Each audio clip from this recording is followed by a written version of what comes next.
From Tally to Cali, It's time to wake up. Wake up! Warchant.com is your ultimate Seminole sports source. and this is Wake Up Warchant, presented by Vitamin energy. The vitamins. The energy. Now here's Warchant.com's Azan Hajavandi. and Corey Clark. Wake up! It's Wake Up Warchant presented by Vitamin Energy. Coming up on today's show, this is the part where I tell you all the things we're going to talk about, but just want to be completely transparent and upfront with everybody. Thursday was a really brutal day. If you live in Tallahassee, if you're a Florida State fan, if you're a Florida State alumni, if you're a Florida State student, if you're part of the Florida State family, and we will talk about that at the beginning of the show. We will proceed and do a full podcast after that as well. As always, check out the show notes. It'll have the timestamps, and we were all over the place. And we forgot to talk about Lee Corso until like the end of the show. So Lee is like at the 1 hour mark of the program. We're going to obviously talk about what happened with the wide receivers, what Florida State is going to do, what's Florida State going to do for the baseball and softball team after losing out on a series this past weekend. We got a full show coming up. Thank you for starting your day with us. Let's start the show. Wake Up Warchant presented by Vitamin Energy, vitaminenergy.com. Shake it and take it, everybody. Works faster and longer. It's energy with benefits. 260 milligrams of all natural caffeine. That gives you the energy. The benefits, too much to say in this 1 minute read, everybody. Depends on the formulation you get. Depends on the variety you get. There's the Focus Plus, obviously. There's the Workout Plus. There's the Burner Plus. There's the Immune Plus. There's the Mood Plus. Even the Hydration Plus. Figure out what you want to improve on. Vitamin Energy's got your back. vitaminenergy.com. Shake it and take it. Sip the juice. Warchant.com, your ultimate Seminole sports source. 5-star rating and review, possibly. Maybe even subscribe to the YouTube channel. Maybe subscribe to the website. Get all the premium access as the transfer portal has reopened. There's been visitors on campus. There's going to be basketball happenings. There's going to be columns from Corey and Ira as we talk about the end of spring football and much, much more. Also, it's good to see so many people come out to support the Jeff Cameron charity golf tournament on Thursday, which unfortunately, as everybody knows, was abruptly interrupted, I guess. I don't even really interrupted, Corey, but everyone's life got interrupted within the Florida State family on Thursday afternoon. And I'm sure everybody's well aware, obviously, of the shooting that happened on campus Thursday afternoon that left 2 gentlemen dead. 6 people were injured. Sounds like the 6 people that did get shot, though, thanks to the medics, the hospital workers, first responders, police department will be getting released out of the hospital here in the coming days. Tiru Chaba, a 45-year-old husband, and as well as a Leon High staple, Robert Morales, were the 2 victims. Corey, just an absolutely surreal day. It was such a fun day to start with the golf tournament, and someone's phone went off, and then all hell kind of broke loose, and just a really crazy day. But the vigil that was held the next day, it was just really awesome to see the way the entire community rallied around those that were affected by this, again, senseless tragedy. Yeah, that's said very well. We obviously, guys, don't worry. The whole show won't be about what happened on Thursday. I actually don't want to give that idiot any more oxygen that he got from Thursday. But the people that aren't idiots are I don't. So I've had conversations in the last 3 days about police responses or lack thereof in certain high-profile shootings. Tallahassee is now 2 for 2. The Stroger Library shooting, it was miraculous in that my man opened fire on students in the library, and within 90 seconds, he was dead outside the library, and nobody died. That is a miracle. Yeah. And then on Thursday, the TPD released the timeline, and the shooting started at, I think, 11:56 a.m., between 11:56 and 11:57 is how they framed it. And by noon, he had been shot and had been taken into custody. Mm-hmm. I mean, think about all the people that were saved, not only because he didn't have an AR-15, thank the heavens, but also because these guys, unlike Uvalde, these guys hear there's a shooting on campus and just roll into the danger, get out, and eliminate the target masterfully and so quickly that countless lives are saved, man. And I would assume anyway, I can't applaud that reaction enough. Because it's staggering to hear gunshot. The type of person that hears gunshots, active shooter on campus, and hightails it dozens of policemen hightail it onto campus to eliminate the shooter and protect as many people as they could. And obviously, it's a senseless tragedy. It's a horrible loss of life. Two innocent people just going about their day, starting work or in the middle of work. And this dude with issues decides to end their lives instead of maybe just. I don't even want to go into him, but either way, really, really proud of the local police. It's awful that we all look, man. It's the reality of the country we live in. If you live in a city long enough, odds are there's going to be one of these that's close to home. We've had it twice in about a decade, and both times, two shooters opened fire, and there have been two total people killed and one shooter killed. That it's just a remarkable reaction time for these guys, and honestly, they should teach clinics. I don't know why Tallahassee's so good at it, but I don't want to jinx it. But 2 for 2 right now, they've been remarkable in how they handle this, and obviously it's a horrible tragedy. Thursday was really rough, but you are kind of buoyed by that reaction time and the bravery that those people showed to stop the shooter. Amen. I remember covering a football team, and their motto was "Run to the roar." And it was like, within the context of, it was taken from the context of like armed forces and, police presence and things like that. To your point about, there's something going down, who really has the guts to like run to the chaos, and thankful for the people that did that sort of stuff. That guy, I don't think is a football coach any longer, though. Not his fault, though. Just didn't win enough games. We all got to win games. We all got to. Oh, you're talking about. Clarify. You're talking about the Run to the Roar coach guy. Yeah. The Run to the Roar coach. Yeah. Gotcha. Well, let's talk about things that deals with Florida State sports. That's what you're all here for. A little bit of escape, things of that nature, et cetera, et cetera. So Thursday, Hykeem Williams decided to jump into the transfer portal, much ballyhooed, probably the most decorated high school recruit in the Mike Norvell era. Absolutely well put together physical specimen, just couldn't either stay healthy enough or figure things out on the field to be a productive member of the football program, decide to enter the transfer portal. And then was it on Saturday or was it late Friday? I don't know the timeline on Jalen Brown, but Jalen Brown, another much ballyhooed high school recruit that Florida State was all over when he was coming out of Chaminade High School down there in South Florida. He committed to LSU out of high school, but then turned around last year in the transfer portal, came to Florida State. Again, never really made much of an impact.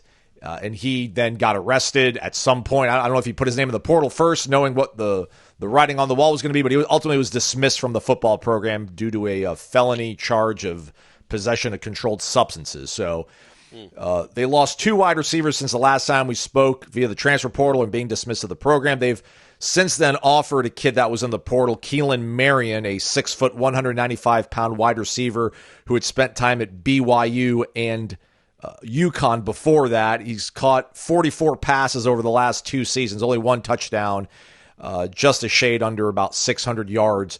Everybody else under the sun apparently has offered this guy too. He's tweeted out offers from Arizona State, I think Baylor, Miami, Tennessee, Arkansas. So we'll see just how much in the mix Florida State is for Keelan Marion. But I guess let's talk about Hykeem and then Jalen Brown. I thought Hykeem, this was his year, right? This was kind of, all right, everything is cleared out for you to be in a 3 wide receiver set. You would be that guy opposite Deuce Robinson on the outside. And we think the world about what Squirrel White possibly could be in the slot. But you saw him in a scrimmage, and you might not be as shocked as I was when he put his name in the portal. Well, it was hard to say because I'm pretty sure he got banged up pretty early on in that scrimmage. Not like it looked like maybe a twisted ankle or something. I couldn't tell. It was a throw out of bounds where he tried to catch. It was too far out of bounds. He got hit, pushed, and it did. I don't think he came back into the scrimmage after that. Hey, we're allowed to freely talk about injuries after they don't play. When they hit the portal, and Jalen Brown didn't play in the scrimmage at all. So, again, they've been beset by injuries this spring, which is better than being beset by injuries in the fall. And while I don't think, and I actually wrote about it on Friday or Saturday actually, before I guess it was Friday, but before the Jalen Brown news became public, that I wasn't sure that they needed, like, Hykeem Williams isn't a big loss. This isn't sour grapes. It is not sour grapes. He hadn't done anything in 2 years. He couldn't make a difference on that team last year. So anything you got out of him was going to be a bonus. But it's not like you came into 2025 expecting big numbers from him because he couldn't stay healthy, and when he was healthy, he just wasn't making much of an impact. So it's not a huge loss. It is another I don't know, man, dent in the recruiting at this place where it's another. I would argue their three highest profile recruits in the Mike Norvell era are Armella, Hykeem Williams, and Azarie Thomas. And you went 1 for 3. Two of them never really did anything here. So, again, even the guys that are high profile, Lucas Simmons is another one that hasn't done anything yet, which kind of shows you what, obviously it also shows you what recruiting rankings can mean sometimes. But the loss of Hykeem Williams and Jalen Brown, those aren't huge losses as if your season is over now, or we were counting on them to be big impact players, but it is a blow to your depth, man. Like you can't go into a season with 6 scholarship dudes. I don't think. We still don't know what Cam Fryer is. I'm still not sure he's 100%. So who are the receivers? But the point is, I just wrote that I don't know that you're going to spend a lot of money at receiver just losing Hykeem Williams because you still have McCoy and Moore and Jalen Brown. This was what I was thinking on Friday. A couple of maybe the freshmen. Boggs, obviously, to go along with White and Robinson. Well, now you've lost another one. You've lost another depth piece. And I do think it's almost thin enough where you might think about maybe you might need to go get another portal guy. And clearly they do too, right? They offered a kid from BYU. Yeah. So Marion. So they do need to I think they feel like they need an extra piece. They are not going to go get a super stud at this time. I don't even know if there's any in the portal, but they're not getting him. They've already spent their big money on their recruiting their transfer receivers. But I mean, I feel like at this point you need somebody that can go make some plays, that can make some plays in practice and push for playing time, because you just lost along with Jordan Scott, you've lost 3 scholarship receivers. Again, none who I think were going to be big difference makers necessarily, but 3 scholarship receivers within a week. Yeah. And I think, with the way the market is right now, I bet that Marion kid's going to try to command some big dollars because, again, when you see Tennessee and Miami are involved, especially I think Tennessee with what they've lost with losing Nico, I'm sure they want to, they're in maybe like 2023 snub mode where it's like we cannot take a step back after we let this quarterback leave, so let's make sure we have all the weapons we possibly can have. So I bet this kid is garnering a pretty hefty fee right now. But Florida State threw their hat in the ring on this one. We'll see just how much they're willing to give up. But yeah, when you look at this right now, and Squirrel White's 2 years removed from his really breakout season. Yeah. And I don't know if that was Hendon Hooker there, or was that when they had Joe Milton? I should probably look that up. But, Deuce had 16 catches as a freshman with the Heisman Trophy winning quarterback. He had 23 last year. Squirrel is more accomplished than he is. But then, yeah, you're talking about Luane McCoy, B.J. Gibson, Javen Boggs, Mekhi Danzy, Elijah Moore, Tayshawn Gelsey, and then Willie Suarez and Camden Fryer. So, and what if Deuce has a hamstring that bothers him for 2 weeks? What if Squirrel? Then you get to that point where, I don't think you can trust Elijah Moore to pick up the reins and replace Deuce Robinson. So I am curious to see just how much of a situation they feel like they might find themselves in right now. But then you kind of ask yourself, you work your way backwards, Court. Did they really think that Hykeem and Jalen Brown and Jordan Scott, that's his last name? Yeah. Yep. How much do they think they were going to be part of the solution? I still do think Hykeem, I have to imagine they were hoping that something was going to click with him this year. I don't know so much about Jalen Brown and Jordan Scott because that was a total flyer, but I would sort of push back a little bit on the expectation out of a Hykeem. It wasn't reasonable to think he was going to catch 50 balls this year, but I think it was a reasonable hope that he was going to turn it on and finally carve something out in this, and not this offense because it's a whole new offense, but at this program. Yeah, maybe. I'm not saying I don't necessarily think they pushed him out the door, but I would counter with this: if Hykeem Williams thought through the first month that in this new offense with this collection of receivers that he was going to be a big part of this offense, why would he leave? Oh, I don't disagree with you. No, you know what I mean? No. I think the writing was on the wall for him. And I don't know, look, man, Boggs Boggs might have gotten both of them to go. Well, Brown was dismissed, but Boggs might have been a really big reason why Hykeem isn't. Like, Boggs might have already passed him, and that happens sometimes. And now you're looking, okay, you thought you might be a starter after last season. Now they've portaled over you twice, and they've recruited over you once. So now you went from thinking you might be number 1 or number 2 on the depth chart with no real experience or production to fall back on, but just because you're a big kid that can run a little bit, that now you're maybe 4 or 5 on the depth chart as far as like where you're going to stack up in the receptions this year. So I think what were they thinking in December though, Corey? Like, all right, we're going to get Deuce and Squirrel, and then they pretty much. I think Hykeem might have been the guy. Like, okay, if he takes a step. Yeah. That's a nice trio. If Hykeem can find this potential that we think is somewhere in there, then maybe we got a nice trio. Hykeem could have a breakout season. Yes. I don't think if they thought that was really – and maybe transfers to wherever, Virginia Tech or back home to Miami or something and has a nice season. That'd be good for him. But I don't think you would let somebody like that walk if you thought there was a real possibility he was going to be a difference maker or he had actually taken after the 12, next step. After 12 practices, right? The kind of the vert it is in. Yeah, I'm not trying to play both sides, but yeah, it is mostly it just makes you feel that little bit more anxiety or anxious about the evaluations of the high school athletes because they haven't been able to really get enough of these guys that are going to make a difference. This was one of the guys you felt like was kind of close to a slam dunk. And hasn't been anything close to it. So we'll never know, right? Like if he doesn't get hurt his freshman year and miss like the last 5 games of the season, who knows where his career trajectory is? But he did. He had the really nice. The only really highlight he's had his whole career was that touchdown against Syracuse, maybe as a freshman, where he showed off some real speed. I feel like he got hurt the next week and never played again. And then last year he didn't do anything. And it's like maybe if he'd have been able to build on that. On the same team with Keon and Johnny and Jordan, he goes into 2024 with a different mindset. He's got a little more confidence. He makes a few more plays, and then he goes into this year thinking this is his breakout year. But you never know how much the injuries impacted his career here.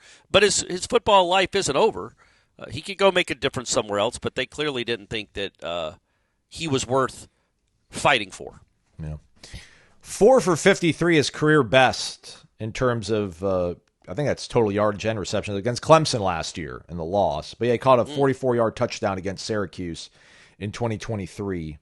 Also caught a pass against Georgia in the Orange Bowl, so he'll always have that. I bet the Bulldogs remember that one. I'll remember that one for sure.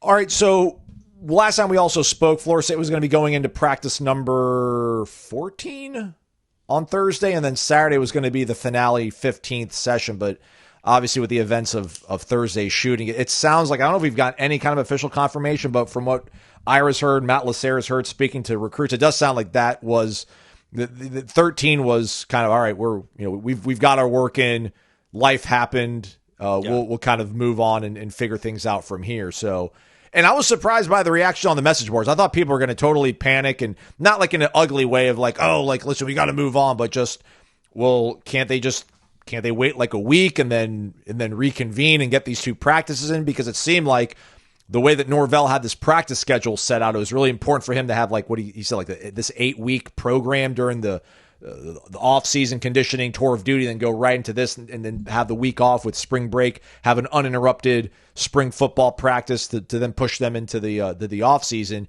You figured, and also that was kind of part of the reason that we were told that the spring game was not going to be held was like he values every single practice and they have to use it to get as best as they possibly can get, and doing a showcase wasn't the best use of that 15th and final day. So I was surprised when I caught wind of it. Obviously it makes sense. I don't disagree with it at all. I was just surprised to hear about that, but it sounds like spring football has come to an end. It does. And I want to talk about baseball in regards to that in a second, but it does sound like it's come to an end. I wonder if they could, if they wanted the 2 extra practices, if they really wanted them, I'm absolutely positive they could appeal the NCAA. Oh yeah, like hardship. And say, hey, instead of starting our window for fall practice on whatever, but July 31st, we'd like to start at July 27th to get these 3 spring practices in. But we didn't get because we had a tragedy on our campus. 2, I would assume the NCAA would be like, absolutely, do what you got to do. Yeah. I don't know if it's that beneficial. That or it's worth it. You know what I mean? Like it does. It's not great that you don't get the last tackling, you don't get the last scrimmage. That would have been nice. But I do feel like if Norvell absolutely desperately wanted it, thought they needed it, it would happen. Yeah. So it seems, it seems like because they would have outs to make this happen. I assume they did walkthroughs. I assume they could still do some walkthrough type stuff. But yeah, I don't know. Obviously, you're not going to have a practice that Thursday. You're not going to have you maybe could have had a scrimmage on Saturday. I don't know, but you're not going to have a practice that Thursday. So why even push it at that point? But if he wants to come back and revisit it in a couple weeks, or even this week, I wouldn't think the NCAA would be absolutely no way you can do that.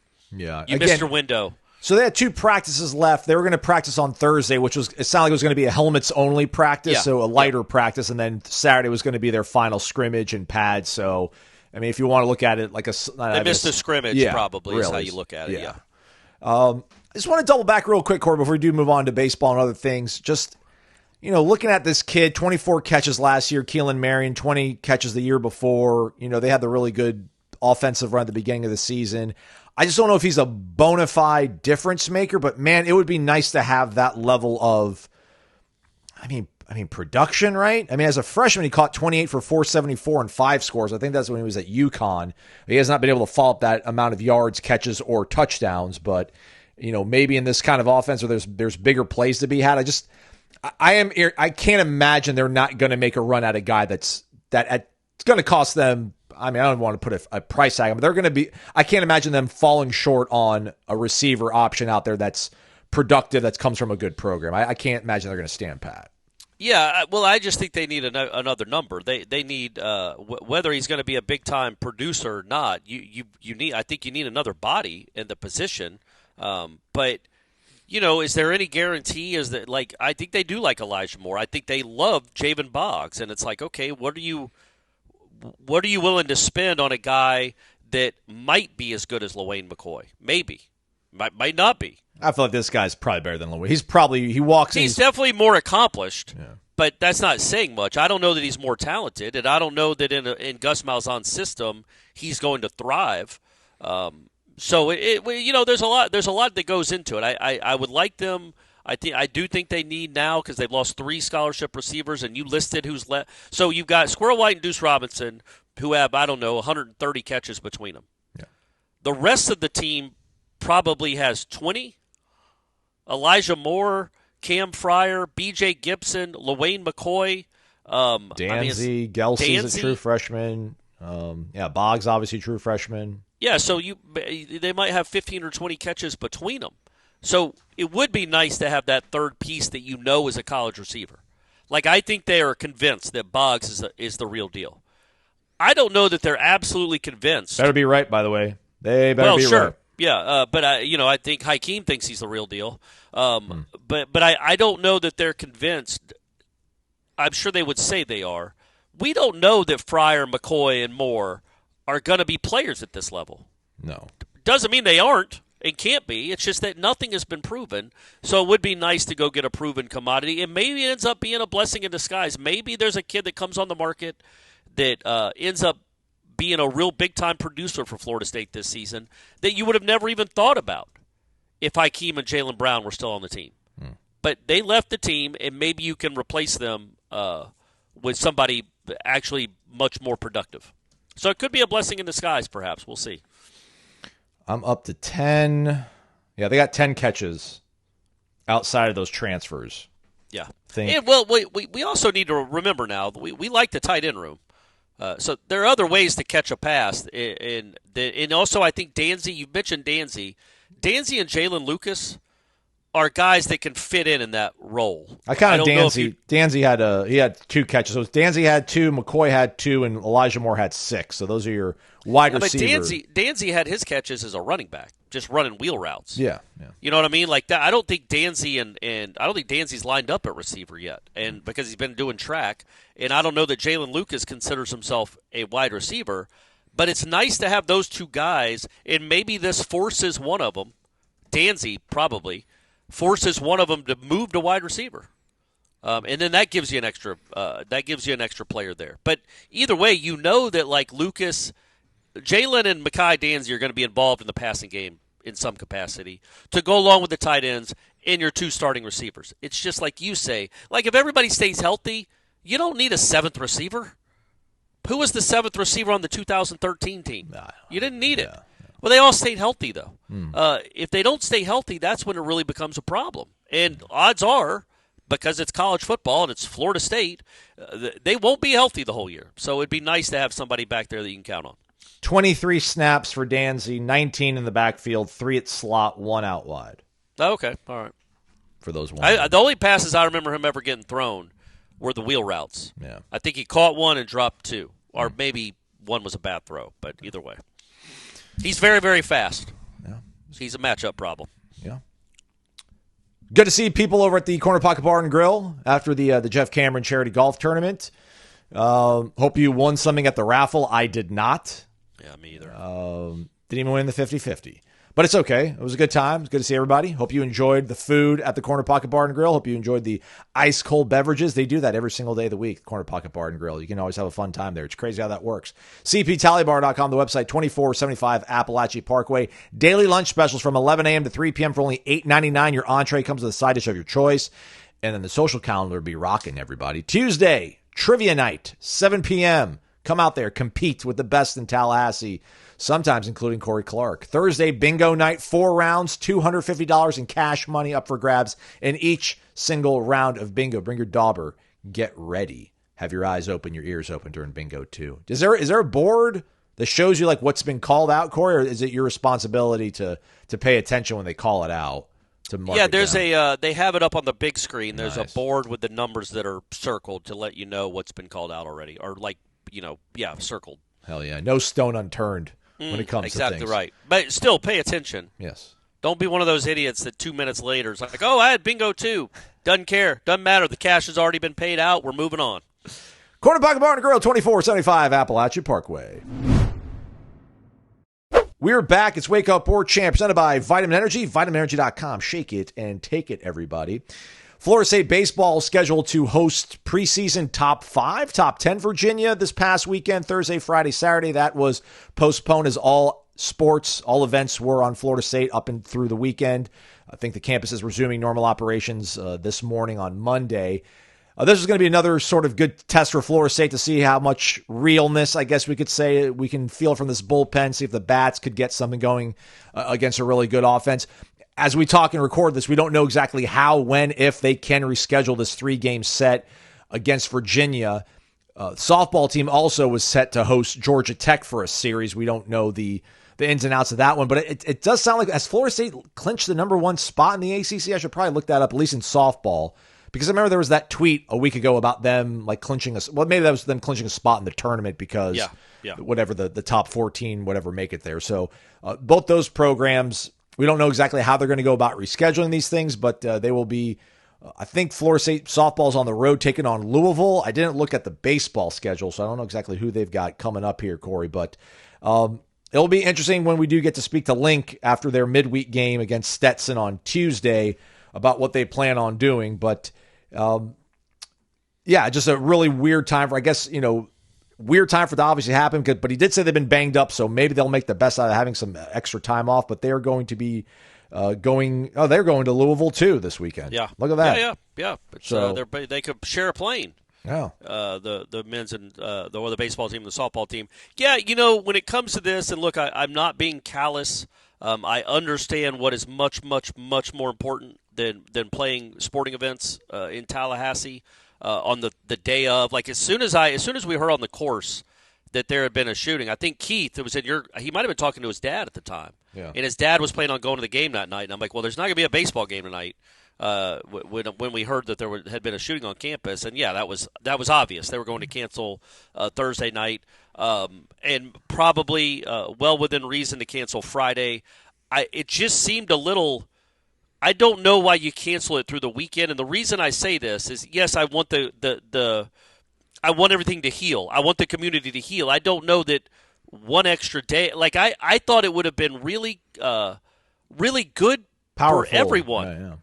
To have a sporting event to go to on Saturday night, and to maybe have two. Maybe you get to go to softball and baseball, and for the Florida State community to come together after something like that. It was not a crime scene investigation at the baseball game, but I understand there's more things. I didn't understand the machinations of, obviously Thursday night is canceled. Yeah. I don't know why they would just say absolutely we're canceling the rest of the weekend. We had friends, Paul and Kelly. Probably because it was Easter, I guess, too. I mean, but there's other college I'm watching right now a college baseball game being played on Easter. It can't happen. No. It happens all over the country.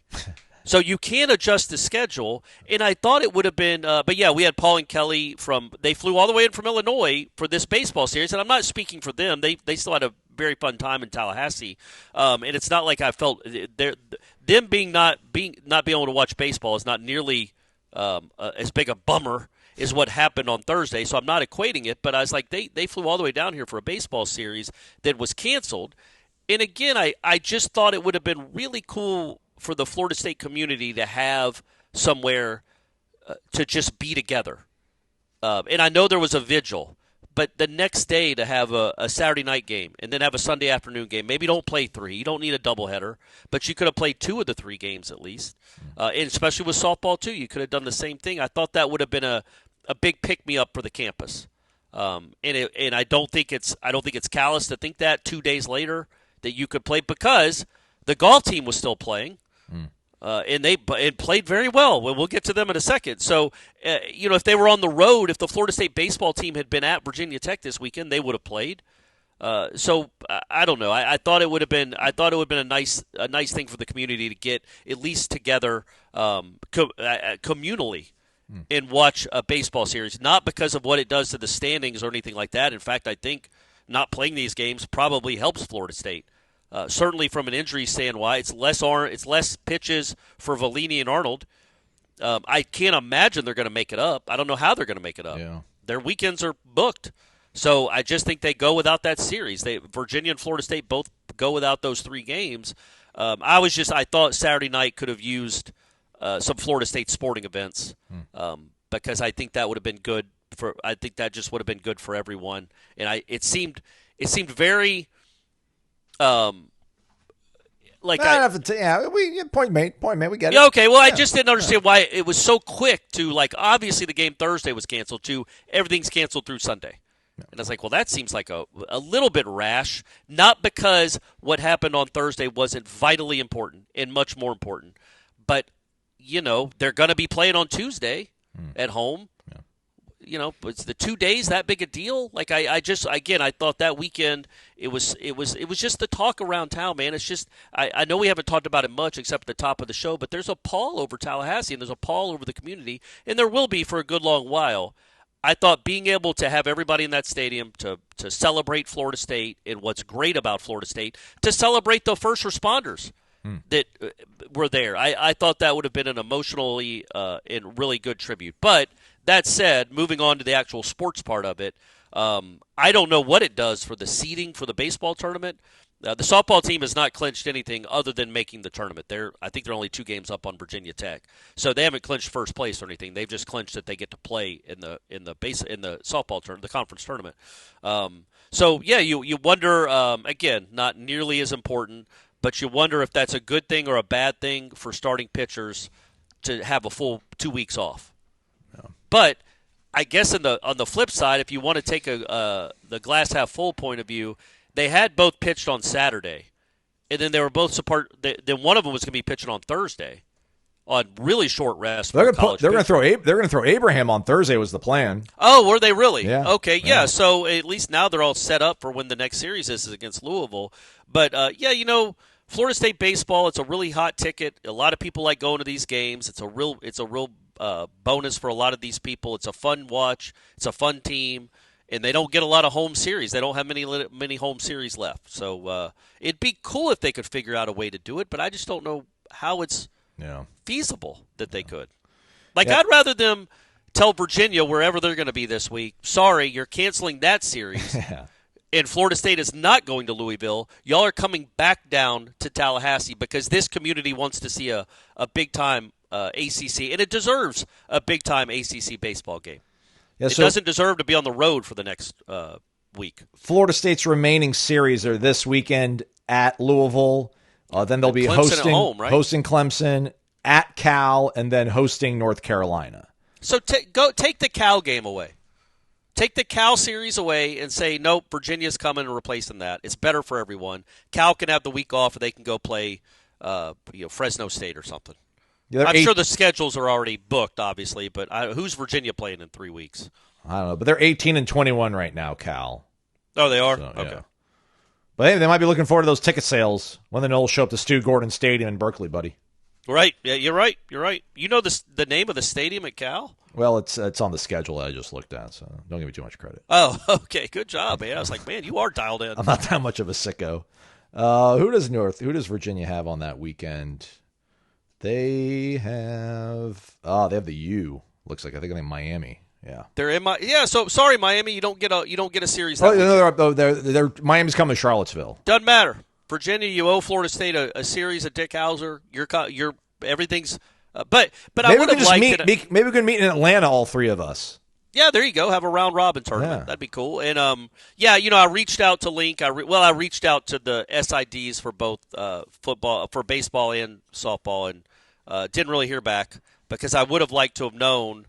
Number one, look, man, Lonnie and Link are in season. So is Norvell. Like they have players at the student union all the time. And so it would have been really interesting to talk to Lonnie and Link Friday or Saturday and ask them just about, number one, the rest of the schedule, because you do have a lot of fans, tens of thousands of fans that are genuinely interested in what you're going to do. And Florida State has not told us anything about the schedule, which I don't think is really taking care of your fans because as far as like just give us an update. Let Link give us an update. But what's a bummer is like I think it's genuinely interesting what these coaches are going through. I'm sure they have group texts and team texts where they're texting to make sure everybody's checking in. And what's that like? Because I was in a group text where I didn't check in for 2 hours because we're on a golf course. And then some of the people in the group text were getting genuinely worried because I hadn't texted in, and they know that I work around there sometimes. Yeah. So I can imagine whoever the last couple guys that respond or women that responded to those group texts, their coaches' hearts are starting to beat. Like, where is he? Where is he? Why isn't she responding? Why isn't he responding? So that would have all been very interesting to talk to them from their point of view. And now it's like, what are we going to ask Link about that after a game on Tuesday? Yeah. You know what I mean? Like it's not the time anymore. So anyway, but that was that's just me kind of complaining about not.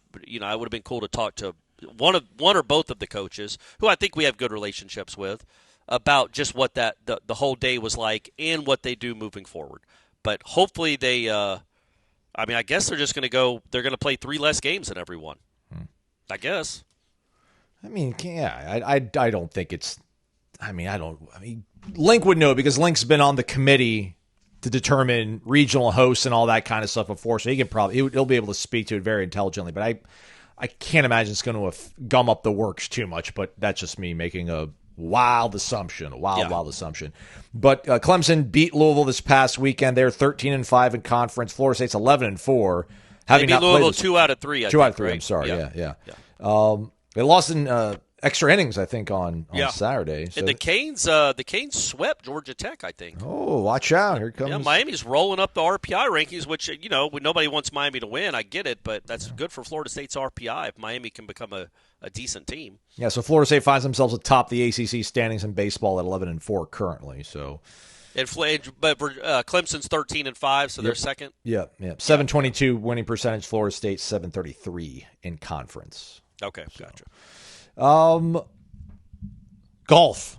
It happened, Corey. Finally, the monkey off Amy Bond's shoulders, off of her back. The number 3 ranked Seminoles win their first ever ACC golf championship in school history. The women's golf team, that is, 3-2 over Wake Forest. Mirabelle Ting, Kayla Williams, and Alexandra Gazzoli get the win for Florida State in that 3-2 outcome. Really good moment on social media there when Gazzoli, who's a freshman, sank the final putt of the tournament, Corey. Yeah. Good result for, obviously, all golf at Florida State. #golf school now is on the rise. But I'm surprised to hear that this is the first ever time the women won a conference championship. I figured they would have won one by now. And I'll be 100% honest with you guys. If it was a normal weekend and there had been a baseball game, I would not have been tuned into the ACC golf championship round. But, honestly, I was sitting here Saturday morning with nothing to do, and I'm like, let me watch this. It was like watching Korean baseball when the pandemic first hit. Right. Well, I'm a little more dialed in than I am to Korean baseball. Like, I do know I at least know Mirabelle Ting and Lottie Wode because they're the two best amateurs in the world, apparently. But so I started watching, and I'm like, the actual production is really well done for a college golf championship that's not even the national championship. Whoever was doing it, the ACC network, I guess, did a really good job. They had cameras on the course. You could hear the talk between the coaches and the players. You could see almost every shot coming down the stretch. And it was exciting, and my heart was racing a little bit because it looked like Florida State was in control, and then Lottie Wode lost, which is just bizarre. She's like, to let people know, Lottie Wode is considered she's ranked the number one amateur player in the world, because of what she's done, obviously, at Florida State and what she's done in other tournaments around the country and around the world, really. She's the number one. She's earned all the points to be the number one ranked amateur in the world. But Mirabelle Ting, her teammate, is considered the number one college golfer in the United States. So either way, and Lottie Wode is number 3 on that ranking. So you have legitimately, maybe arguably, the two best women's amateur golfers in the world on your team. So you're like, okay, the last round is match play. The last 2 or 3 rounds, I guess, are match play. You go into any match play scenario thinking, well, you've locked up 2 of them. Mm-hmm. You're 2-0 to start. Well, no, and you shouldn't do that anyway because it's college. Wake Forest has really good players too. It's the ACC. It's not automatic. Are you saying we shouldn't go into the season thinking we're already 2-0 with wins over East Texas A&M and Kent State now? That's different. Because Kent State doesn't have – I'm going to call them East Kent State. Kent State doesn't have great players on their team. Like Wake had the number 7 ranked player in the country, the number 21 ranked player in the country. It's golf. Like anybody can anybody can shoot 71 and the other one shoots 69 and you lose. But anyway, you feel good about Wode and Ting every time they're playing someone else. But Lottie Wode lost, and then all of a sudden Florida State's they're trailing 2-1. In both matches are going to the other 2 matches that are on the course are going to the 18th hole even. And then they win both 18 holes. Kayla Williams wins with a really nice like birdie putt, like a 6-foot birdie putt, which is a big-time putt, to win her match. And then Alexandra Gazzoli, who grew up in Noles. She's had her dad, brothers, and uncle all graduated from Florida State. So lifelong Nole. First football game when she was 8.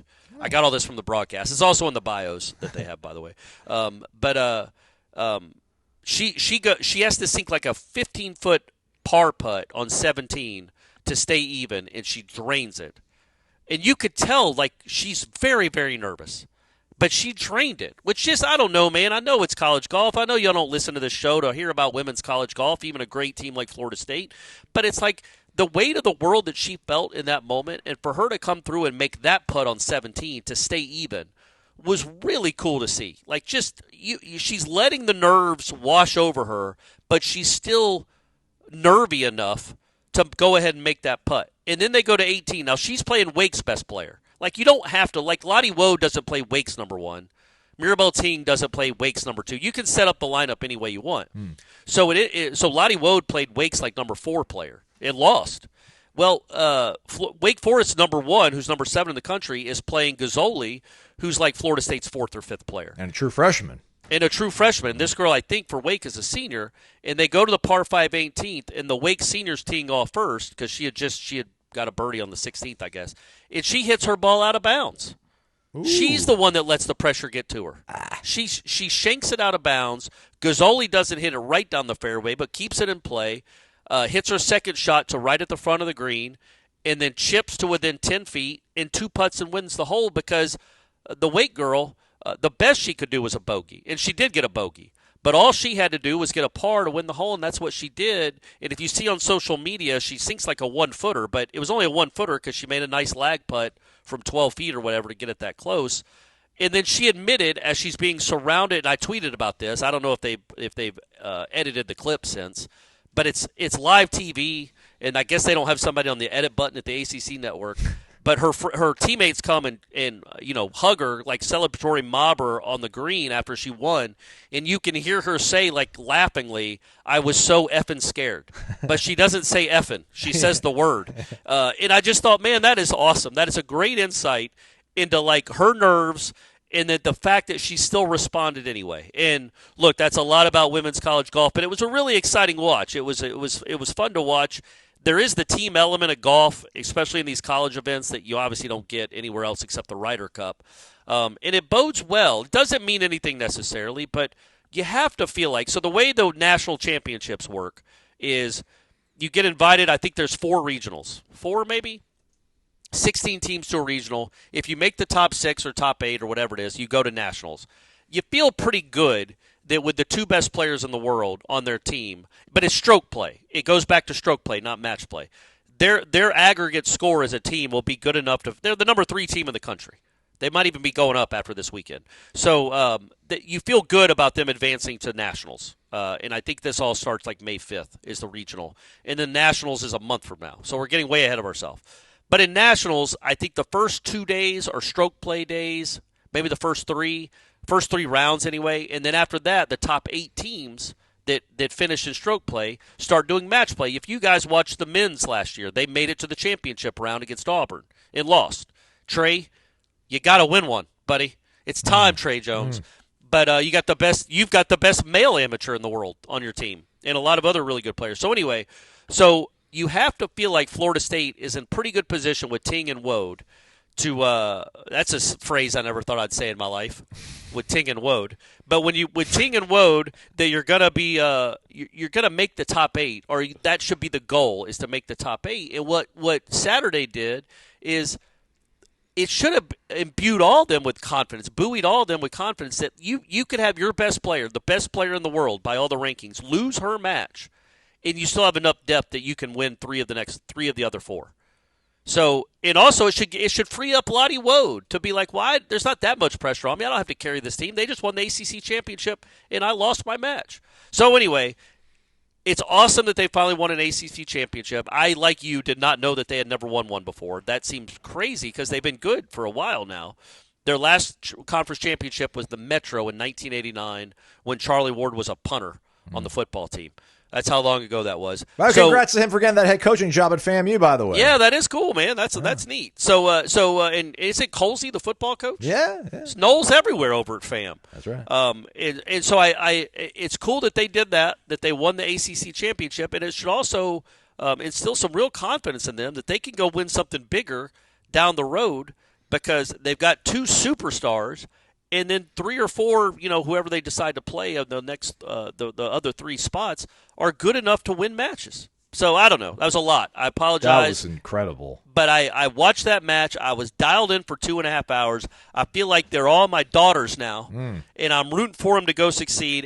And seriously, a real shout out to no, they couldn't be my daughters. They're way too good at golf. My daughters would be horrible at golf. But and shout out to Amy Bond. And it's a really cool moment if you go back. If you could find it on my Twitter feed or go to ACC Network's Twitter feed. When they all celebrate, when she makes the putt to close it out, and she goes and hugs the Wake Forest girl that she beat, and she turns back around, you can see Amy Bond hugging her assistant coach in the background, and it is a genuinely emotional, moving hug. And it's like, yeah, I know women's golf isn't on y'all's radar necessarily, but it's her life, and this is her school, and it's really cool to see people achieve moments like that mean so much to them. So, and now I'm done. I need a drink of water. That was incredible. Sorry, Aslan. This is what you guys want. This is what you pay for. This is what the people want. How about some hoops on the way out, Corey? Yeah, let's do it. Luke's got a 2 deep now. Huh? He's got 5, and he's got another 5 he can roll off the bench because he wants to play at a breakneck, frenetic pace, all out all the time. On Friday, they secured the services of Martin Somerville, or maybe Somerville. He's from UMass Lowell. So I don't know how we pronounce Somerville up there. Nonetheless, averaged 13.6 and 3.7 assists last year as a freshman. Ira posits that he will be the top candidate to be Florida State's point guard this season. So this goes on top of Alex Steen they got from Florida Southern, Chauncey Wiggins they got from Clemson, Kobe McGee from Drexel, Robert McCray from JU. Cam Miles was a high school guy they got from IMG. There's another guy, LeJay Smith. I think that's another name LeJay Jones. Sorry, LeJay from St. Bonnie. Stole it from Woj. Yeah, took him away from Woj. So Woj bomb. And then Maluk and AJ Swinton, obviously returning from last year's team. Maluk is a big get too. Yeah. Maluk has a chance to be something really, really impactful, along with all those other guys. You would think. So yeah, that's it's a. I mean, he's got 10 guys now, right? Didn't you say that's 10? Sounds like Yep. All right. McCray, McGee, Steen, and Wiggins and Jones are all seniors.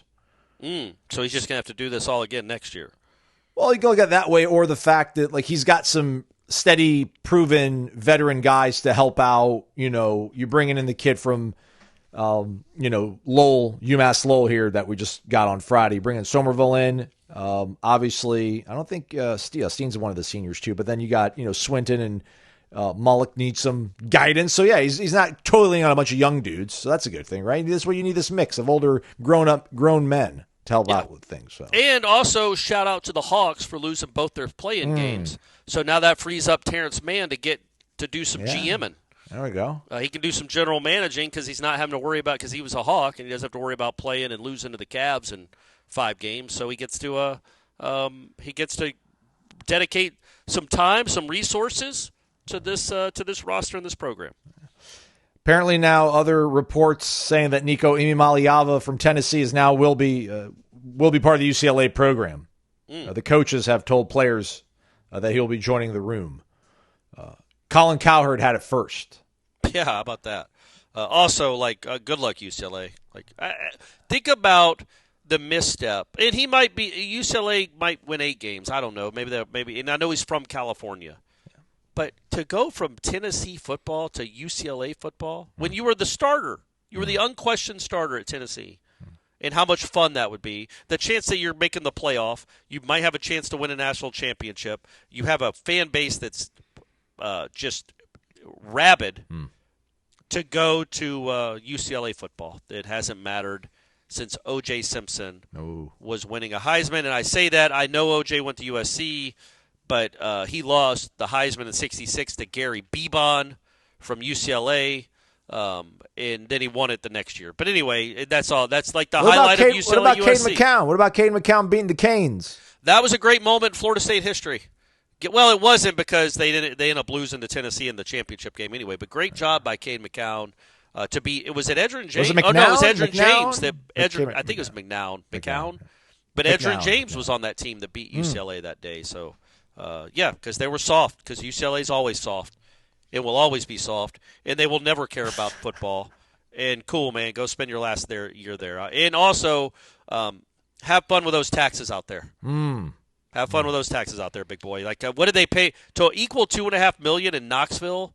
What do you have to be paid in LA money to equal what $2.5 million or $2.2 million goes for in Knoxville? I would think at least double, right? Yeah. I'm not an economist. I don't know. Yeah, well, either way, good luck, Nico. Well played. Also, elsewhere, what are your thoughts on Travis Hunter and Shedeur Sanders moving to the front of the line again? Their jerseys are retired at their upcoming spring football game. Ahead of Cordell Stewart and other luminaries of Colorado football of yesteryear. I did see that they're putting they also announced they're going to make a statue for Bill McCartney, who was the coach when they won the national championship in 1990. And it's like, well, where's Deion's? Shouldn't Deion's go up before McCartney's or at the same time? Look, it's outrageous that Shedeur's number would be retired. Yes. It's outrageous. Travis Hunter won a Heisman. Yeah. Good for him. He's going to be a top 5 pick. Shedeur might be an early pick, but they won 13 games in 2 years, and it's just preposterous that you would. It's maybe go back. It's fine. I don't mind the kid's jersey being retired, but what's going to bother me the most about it is his jersey will be retired in a week, ahead of Cordell Stewart, ahead of countless other Colorado players from yesteryear that probably deserved it. But it's like they're placating Deion as if they're worried about Deion leaving. They don't want to upset Deion. Newsflash, man, Deion ain't staying there very long. So don't placate him or his son by retiring his jersey ahead of the – well, number one, why isn't Cordell's jersey retired? I don't know. It's incredible. That's the bigger question. But also, Shedeur didn't – is that the bar for your program? Is your bar at Colorado so low? And maybe it is because they were horrible before Deion got there for a few years. But your bar is so – didn't Darren Sproles went to Kansas State. Correct. Yeah. I was trying to think of Darian Hagan was the quarterback that I think won the championship for him. But your bar is so low that a kid that goes 13-12 is a starting quarterback there, that is a first-round pick probably, gets to have his jersey retired, as if he did something monumental. Like Jordan Travis deserves his jersey retired before Shedeur Sanders. Speaking of, what are we waiting on, Aslan? Why isn't Jordan Travis's number retired? Or DJU's? I don't know. Is Jordan Travis going to play NFL football? I don't know. It's a good question. They don't really talk about him as part of the Jets' plans. Yeah. Because was it Justin Fields they got?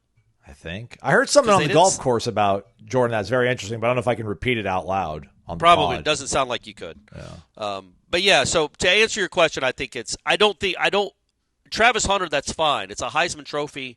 Retire that immediately. Remember, Charlie Ward got his number retired. For the folks that don't know this, before the Orange Bowl against Notre Dame, they retired Charlie Ward's jersey. They had a big celebration at the stadium, and retired his jersey.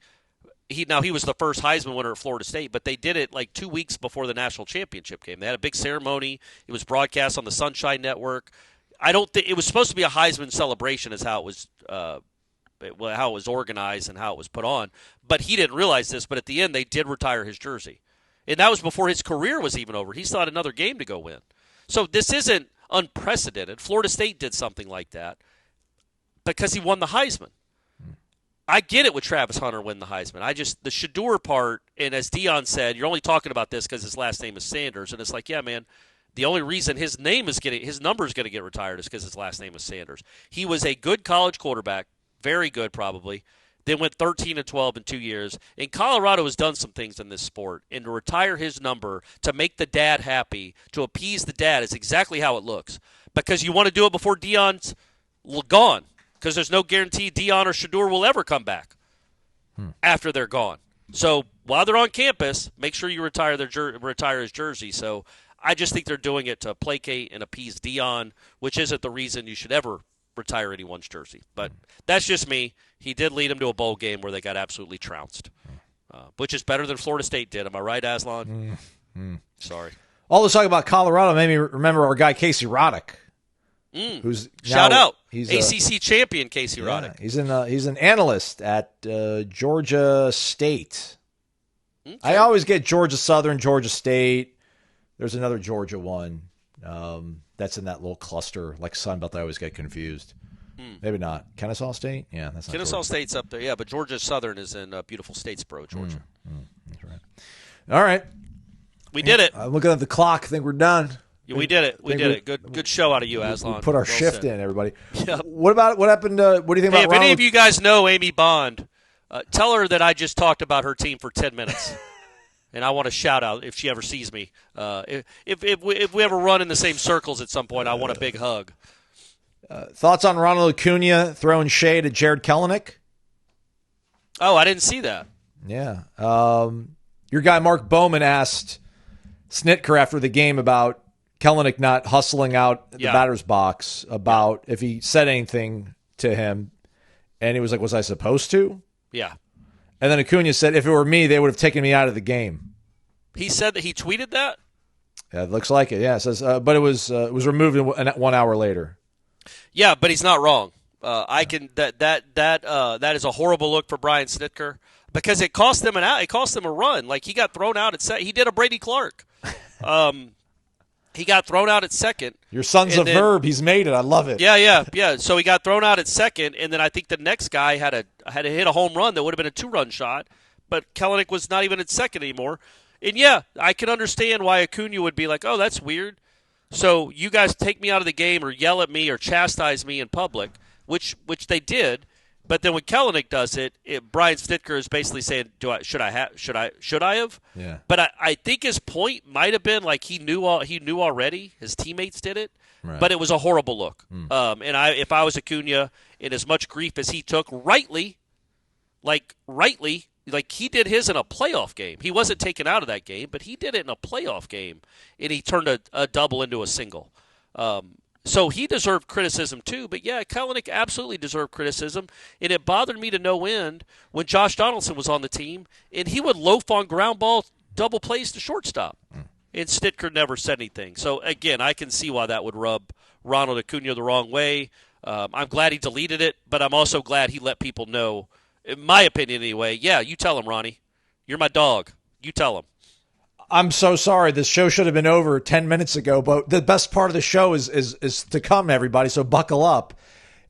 First off, sincere apologies to our listeners for failing to mention Tallahassee's own T-Pain when asked about a song from a Tallahassee resident that, what was it, the top 3 songs or something that we were asked on the mailbag. Well said. You know what's funny? I think we goofed. Was it Matt Lasser told me that? I was like, because I hung out with him that night after we recorded that show, and I told him and Stephanie that question we got, and he's like, oh, well, T-Pain had to be one of them.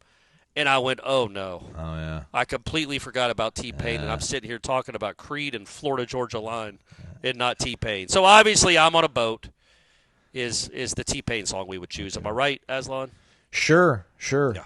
Our guy Hayden said, you guys didn't name one T-Pain song. Come on, guys. I know. That's on us. We apologize. That was ridiculous. And then also, we heard about it on Thursday when we were out there golfing, Corey, but Lee Corso. Sunshine Scooter. It's last rodeo for our guy Lee Corso. He announced that he's going to perform week 1, opening weekend, college game day, and then he's going to set off into the sunset and enjoy the rest of his glorious life. What an absolute ambassador for Florida State. He has been part of the rise of college football on that network and across the country. Say what you will about how much earlier this might have been a better decision then, but hey, he's legged it out. He's put in his time, and I don't know, does this make you feel less likely that Kirk Herbstreit and the guys roll up to Tallahassee on August 30th for week 1 of the 2025 college football season? It has to be, right? Like, they got to bring Lee back to his old stomping grounds. The first ever college game day was a Florida State game. It was at Notre Dame. I know it wasn't in Tallahassee, but it just seems like it's a very compelling storyline. Mike Norvell desperate for a win. Kalen DeBoer desperate for a win. Blue Bloods, brand new stadium. They're suing. Let's throw the ACC a bone and put they're one of their teams on the premier program. Yeah, it would be dicey though with Herbstreit, and it would be a weird. I totally agree. I do think that's where it should end. It makes sense. Like it wouldn't make sense for him to want his last game to be an Ohio State-Texas game. It just wouldn't. Oh wow, that's the other game. Yeah, I mean it's a big one, but it's like, man, how many? There'll be 2 other chances to do Ohio State or Texas, and it's if you're gonna make it about Lee, then it absolutely should be at Florida State because, again, it's where he went to school. It's where he roomed with Burt Reynolds. It's also, closer to where he lives, and it was the first game that they did. In fact, they should get Fowler and Craig James to come back and kick Herbstreit to let him go to Columbus and just report from there. But that makes it dicey, man, because as much celebratory as you'd want for Lee Corso, it's still Herbstreit sitting beside him, but also Herbstreit's been so good to Corso. Yeah. Over the years. And that's his guy, and he loves that dude with all his heart. And he really has, even on camera and on the broadcast, has really tried to put his arm around Corso and take care of him in his older years and after he had the stroke. So carried him much the same way you've carried me all these years. Correct. So it's a it's a really good comparison. But yeah, so you don't want to boo Herbstreit when he's talking good things about Corso, but then also you want to boo Herbstreit. So I don't know, man. It would be cool if Corso was here. It should be here, but it would be the Herbstreit thing makes it an interesting dynamic. Maybe 2 years removed would be different, but then they're playing the team that took their spot in the playoff. So I don't know. It would certainly be compelling television. And I would think that they would let Corso. Why announce that it's going to be his last game if it's not the Florida State-Alabama game? Yeah. It is interesting though, because if you're Herbstreit, do you say absolutely not? I do not want to go to that city, or do you say this is the perfect way to somewhat rehab, not my image, but at least just like I'm going to have to eat my medicine at some point. because the school's going to probably have a good football team again at some point here in the future. Yeah. So, I think so. Let's do it now.